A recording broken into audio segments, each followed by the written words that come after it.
ओबीसींना धक्का न लावता आरक्षण दिलं असं संजय शिरसाट यांनी म्हटलं आहे।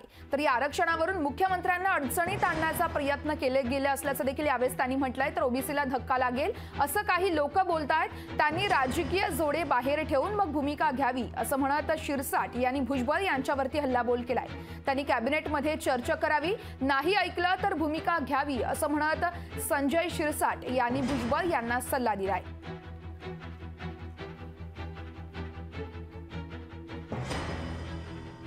मराठा आरक्षणासंदर्भामध्ये जेव्हापासून हे आरक्षण घोषित झालंय, माननीय मुख्यमंत्री एकनाथ शिंदेंनी एक मोठ्या जबाबदारीने ह्या आरक्षणाची घोषणा केली। त्यामुळे अनेक लोकांच्या पोटामध्ये पोटसूळ उठलेलं आहे। मुळामध्ये एकनाथ शिंदे साहेबांनी हे आरक्षण देऊ नये किंवा एकनाथ शिंदे साहेबांना हे अडचणीचं ठरावं यासाठी अनेक लोक देव पाण्यात ठेवून बसलेले होते आणि आता हे सरकार जातंय की काय या आनंदामध्ये काही जे लोक होते त्यांना हा धक्का बसलेला आहे। काही लोकांचा जर रोष असेल तर त्याने त्या राजकीय जोडे बाजूला काढावेत। कोणी कुणाला काढलं पाहिजे, कोणी कुणाला ठेवलं पाहिजे यापेक्षा एक स्वाभिमानाने आपण आपला सगळं झुगारून मग जनतेमध्ये जावं आणि आपली भूमिका मांडावी। थेट म्हणजे छगन भुजबळ राजीनामा देऊन कोणी काय करायचं त्यांनी ते करावं, परंतु सरकारमध्ये असताना सरकारची भूमिका जेव्हा आपण मांडतो, सरकारचे प्रतिनिधी म्हणून जेव्हा असतो त्या टायमाला हा सर्व विषय कॅबिनेटमध्ये तुम्हाला चर्चा करता येते, ती केली पाहिजे।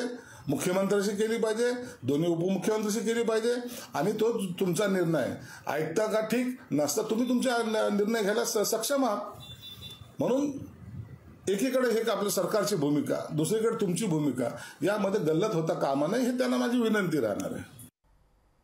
तर आरक्षणावरून मुख्यमंत्र्यांना अडचणीत आणण्याचा प्रयत्न केला जात असल्याचं संजय शिरसाट म्हणतायत। तर ओबीसीला धक्का लागेल असं काही लोक बोलत आहेत, त्यांनी राजकीय जोडे बाहेर ठेवून मगच भूमिका घ्यावी असा हल्लाबोल शिरसाट यांनी केलाय। तर या संदर्भात अधिकची प्रतिक्रिया आपण जाणून घेऊयात। अजित पवार गटाचे अमोल मिटकरी आपल्यासोबत फोन लाईनवरून जोडले जात आहेत। मिटकरीची आपण बघतोय खरं तर शिरसाट यांनी भुजबळ यांच्यावरती अप्रत्यक्षपणे निशाणा साधलाय, तर मुख्यमंत्र्यांना अडचणीत आणण्याचा प्रयत्न केले जातोय असं देखील त्यांनी म्हटलंय। तुमची प्रतिक्रिया? हे विधान त्यांचं नाव न घेता आहे असं दिसतंय, मात्र तुम्ही सांगता त्याप्रमाणे अप्रत्यक्ष जर ते भुजबळ साहेबांवर बोलले असतील तर उत्तर देणं हे पक्षाचा एक कार्यकर्ता म्हणून माझं कर्तव्य आहे।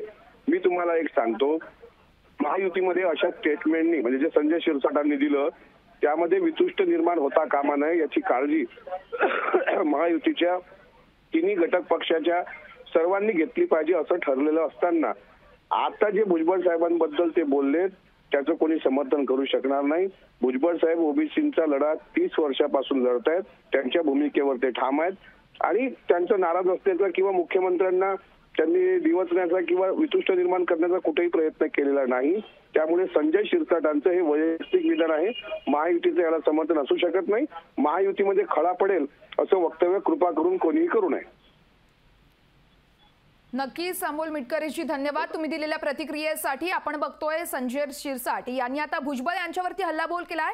भुजबळ यांनी कॅबिनेटमध्ये चर्चा करावी आणि नाही ऐकलं तर भूमिका घ्यावी असं म्हणत शिरसाट यांनी भुजबळांना सल्ला दिलाय।